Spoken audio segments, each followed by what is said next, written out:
Many years ago, in Oka town, lived Mgboji, who was a successful trader. Mgboji has 3 different shops in the major market in Oka. His wife, Ifenkili, was very supportive of Mgboji, at least initially. Ifenkili had just a child, a boy with Mgboji. How is it that Ifenkili has feelings for a born cripple and a beggar? How is it that Ifenkili wouldn't be satisfied having married Mgboji and even given birth to a baby boy, Chidi? What if Mgboji finds out about her feelings for another man? When did this start and how? Ifenkili's story with the cripple Anayo dates back to years before Mgboji came to marry her. Anayo was born a cripple, but the rest of his body is normal and even masculine. He stays by the roadside to beg for alms, and many people know him at that particular spot and give to him out of their generosity of their hearts. Unknown to many, Anayo is a multi-millionaire. He has begged practically all his life, except when he was an infant. His parents told him that people without legs beg, and the society dashes them money. So he took up the begging adventure early, like even becoming a professor on the job. Anayo is really smart.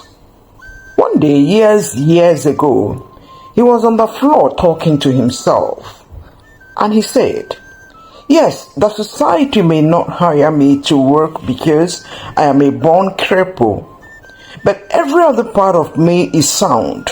I think well. Therefore, instead of wasting the money I get through begging, I will invest it. I will run this begging enterprise as a big business. I am not going to waste the money I get and be waiting for the next 100 naira I get.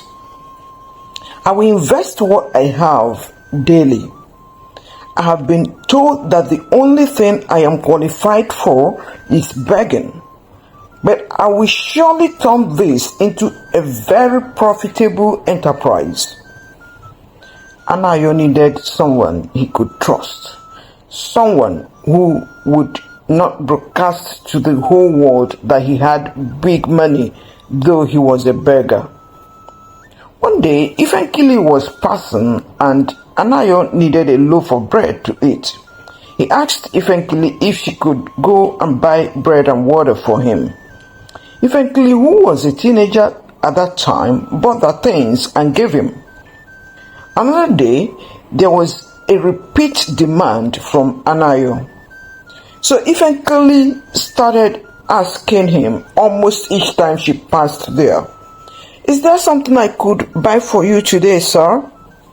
Anayo would tell her, "Wanyi kasimma," meaning the most beautiful woman. "Thank you, I am grateful." And Ifenkili would smile her, "You are welcome." This kept happening for some time.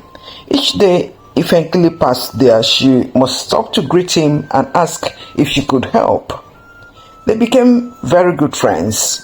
So one day Ifenkili passed the same spot, but Anayo was not there.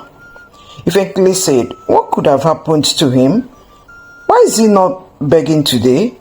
I hope he is well." Ifenkili was a bit disturbed. Ifenkili's father and mother are traders, so she goes to the market to help out many a time. That's why she passes that road beside which Anayo stays to beg. Many people pass through there daily, so it's a good place to hang out and beg for Anayo. Anayo knows his own business well. He is strategic in positioning himself for his begging enterprise. It's been 3 days and Anayo is still missing from his regular spot. Then Anayo resurfaced and was at his usual spot. Ifenkili stopped and asked, "Where have you been, sir?" Anayo narrated his ordeal the past few days. I was on my way home 4 days ago. It was almost dark. Then two boys stopped me and searched me for money. They wanted every naira I got for the day. Because I also had on me all the money I got 3 days earlier. I didn't yield to their pressure. They beat me up and then collected the whole money, all the money.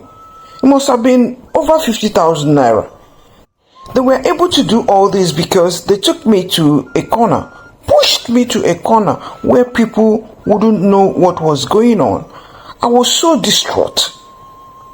Ifenkili empathized with him, and then as she left him, she started musing to herself. So this Mr. Anayo had over 50,000 naira in 3 days, just within 3 days. So in about a month, he would have over 500,000 naira or something close to that. So the next day, she stopped to greet Anayo and talk with him. Ifenkili said, Oga Anayo, so if they got up to 50,000 naira cash on you, that means you are an easy target. You have actually become their easy target. They now know you have money. What do you want to do about it? Anayo said, I've been thinking about it and looking for someone I could trust. Last year I tried my younger brother, but by the time he got the third tranche of the money, he disappeared. He doesn't know I hid money in the house. I hid millions of naira. So Ifenkili, I would like you to be making daily deposits for me before the end of each day. That way the boys would not find any money on me. I have also taken the millions I stashed away in the house to the bank. I went to the bank the days I didn't come here. But I would like you to take it up, please. That is, go to lodge the money I get daily in the bank. And before you lodge the money, you take your own pay, which is 3,000 naira daily. The bank is on your way home anyway, so you don't need transport fare. My own brother ran away with my money. He saw small money and decided to mess up. The banks don't close till 7 p.m. A staff there is always ready to help. Ifenkili was dumbfounded, shocked that Anayo had so much money and was willing to pay her 3,000 naira each day she goes to make deposit for him in the bank. She immediately accepted and started doing the bank transactions for Anayo. Ifenkili is becoming more and more beautiful, and suitors are coming to ask her hand in marriage. She kept refusing each person until Mgboji came. He looks stately and is her father's colleague in the main market. She accepted and married him. Her father said, Ifenkili, I hope you like him. She said, yes, Papa. Well, I told myself that if you don't agree, said her father, I will force you to marry him. He is a very nice man. Mgboji is 28 years older than Ifenkili. She's far too young for Mgboji. Now, Mgboji didn't help matters either. He would come back from the market and wouldn't bathe, and he would insist on sleeping with her. He would talk roughly to Ifenkili. His attitude is really awkward and backward. He treats Ifenkili like a piece of his property. He made life miserable for Ifenkili. He had money, but would be stingy when it comes to her. Her parents didn't want to interfere when Ifenkili complained to them. Instead, her mother told her, Nne, that is how marriage is, so you have to endure it. It is small. That is how we marry here, and all of us women endure it all with smiles because it go better one day. Just be a good wife to him. One day he will change. We have to keep praying and hoping. Many men start off rough with their wives, rude to them, and even treat them like they don't count. It doesn't matter. Just focus on your children, and one day things will be alright. Oh, really? And will things really be alright someday? Hope is not a strategy, never a strategy. How would things suddenly be alright in an abusive marriage relationship in Oka town? How? One day, Ifenkili was a bit sick, and she sent her son to her mother's house. Mgboji came home and food was not ready. Ifenkili had fever at this point and was lying down in bed, shivering. She had started fixing dinner but couldn't finish up. She was on the couch, lying down. Mgboji came home and on seeing that his food wasn't on the table, he took a cane and lashed Ifenkili. She fainted for a few minutes. Mgboji panicked just a bit. Maybe she had died. She was his property and nothing would happen even if she dies.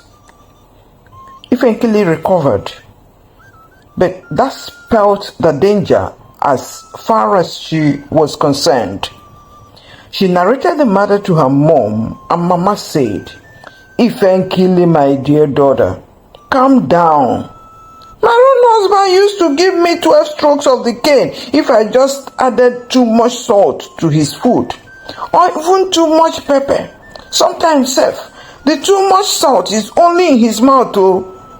Anyway, even that time, he would be the one to give me the raw food quantity to be cooked daily.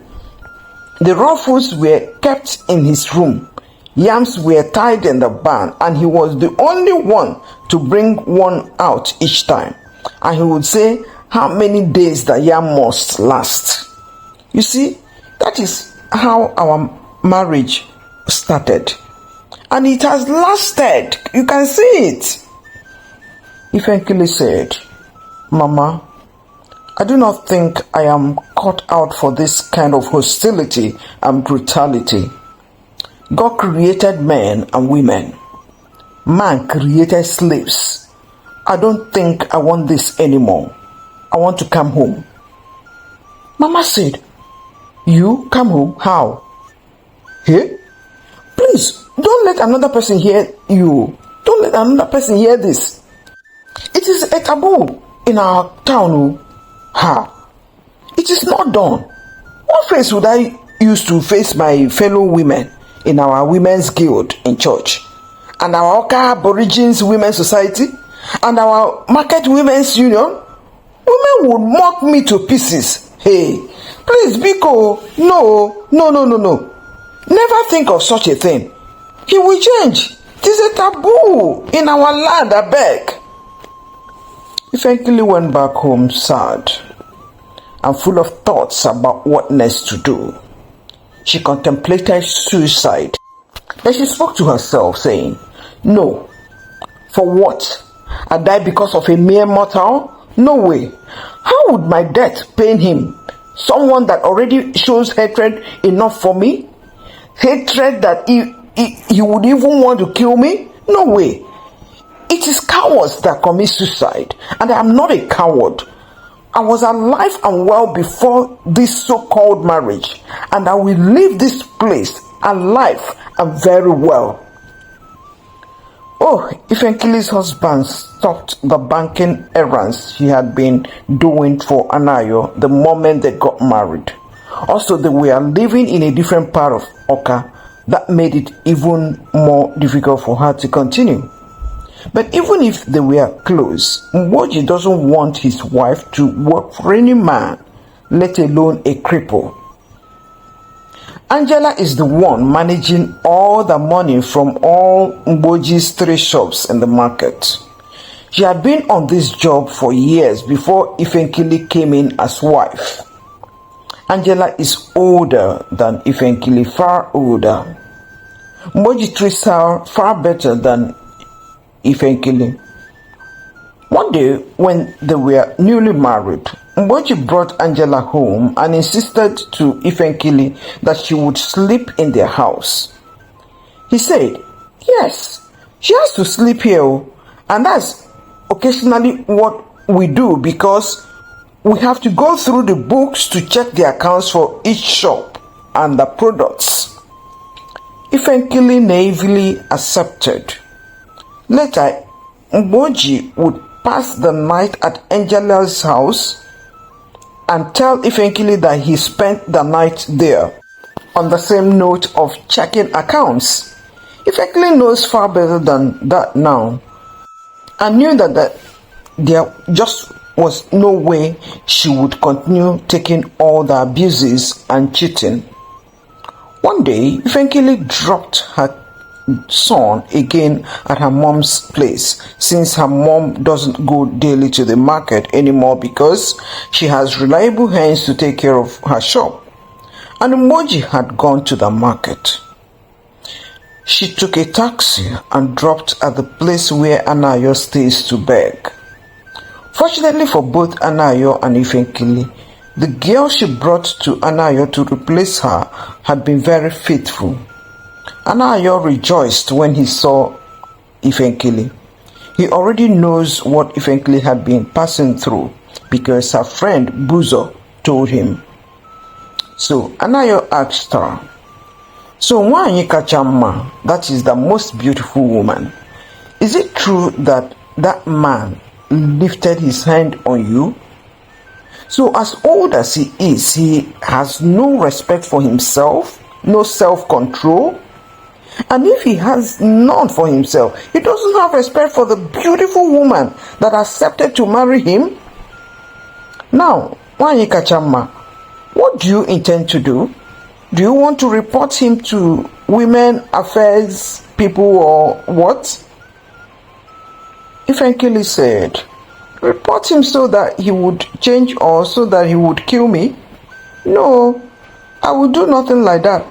He is a natural narcissist. So there's no point inviting anyone to advise him. I will leave."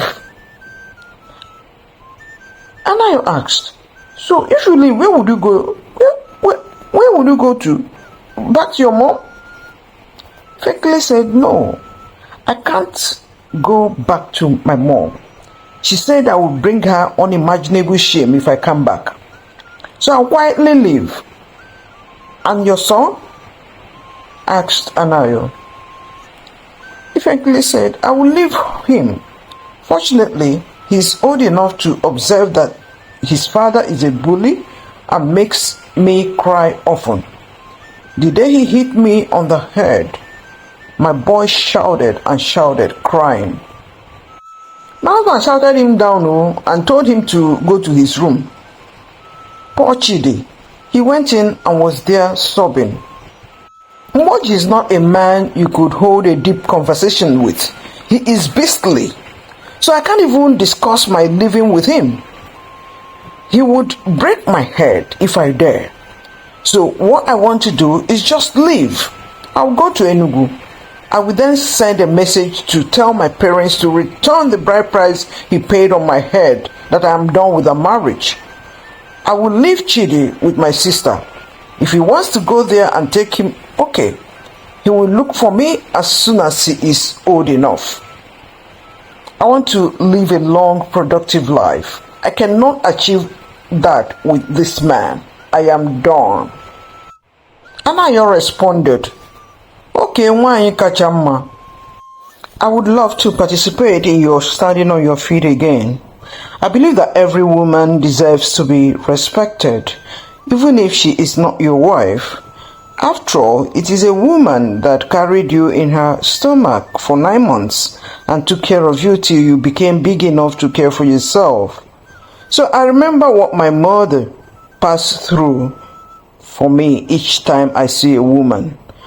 I believe it's madness to lift a hand against a woman anywhere, let alone your own wife." Meanwhile, Ifenkili is crying. Anayo said, "Ne, stop crying. I'm not a woman, but I understand the pain. I understand that you trusted this man and he let you down. And even in your being down, he wanted very much to crush you to powder. Stop crying, biko ozugo, which means enough please. And I agree with Ifenkili's plan to go to Enugu. Ifenkili has a friend, Uzo, there with whom she would be till she finds a place of her own. Anayo paid for a studio apartment for Ifenkili. She already had an idea what to do to keep busy and generate income. She's a very good cook, so she wants to cook local soups like bitter leaf soup, ora soup, egusi soup, and vegetable soup for very busy moms. And it's strictly by private placement. Anayo furnished her house to the teeth and bought all she needed to start off the business. Her friend Uzo has contacts and started linking her up with Enugu women. It's been over 9 months since Ifenkili moved out of Mgboji's house. I didn't care because his accountant, Angela, moved in with him. One day, one of his friends, Anyim, visited his shop from Enugu. Anyim said, I hear your Ifenkili has remarried, or at least unofficially remarried. Mgboji was angry. Remarried? He asked. But her people never returned the bride price to me. Anyim said, maybe they are on the process. A cripple married her. Mgboji said, how silly can that girl be? A cripple? Anyim said, he's not just a cripple in the sense you know it. He's a multi-millionaire. He bought Ifenkili a tear rubber car and bought the building she is living in her name. I got to know about the building because one of my friends is an estate agent that participated in the sale and transfer of ownership of that building.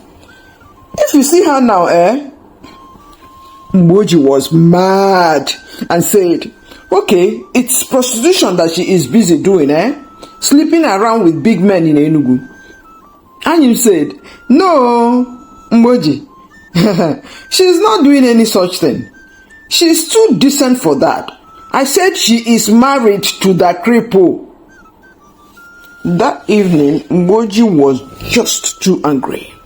By the time he got home, Angela, who doubles as his accountant and assistant wife, just came in from her brother's house, and he queried and shouted at her, it's like you have started your own sleeping around with men.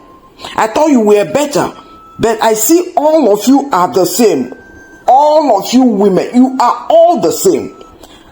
Angela retorted, no, Oga, I don't want any insult from you. Otherwise, Mgboji shouted, otherwise what? Otherwise what? Angela said, otherwise I will deal with you. Mgboji was furious. What? You? Deal with me? Angela said, Oga, be careful there. I am not that small girl you dealt with. If you come near me, Mgboji was too scared of this Angela now. He left her alone. Angela pretended to be sorry. They needed to do a transfer of 200 million for some goods coming from China. Angela was in charge of that. She was to complete the transaction the next day. She diverted the money to her brother's account. Angela left for the bank after she served him poisoned breakfast to just make him sleep for 12 hours. But he had some heart issues and he died. Mgboji died hours later. 2 of his boys came looking for him and found him stone dead. Angela disappeared into thin air. Anayo and Ifenkili are married now. It's official. They have 2 children. Ifenkili's son Chidi is with them and they treat him with amazing love. Nobody ever knows he is not Anayo's son. Anayo no longer begs, but started doing real estate business. He already owns 2 big fully occupied estates in Enugu. Ifenkili is a beauty to behold. Wow! Ifenkili. Her mom wanted her to tolerate and indeed accept and endure the absurd. The slavery mentality with which she operated in her generation under her own husband was what she pushed that Ifenkili should accept.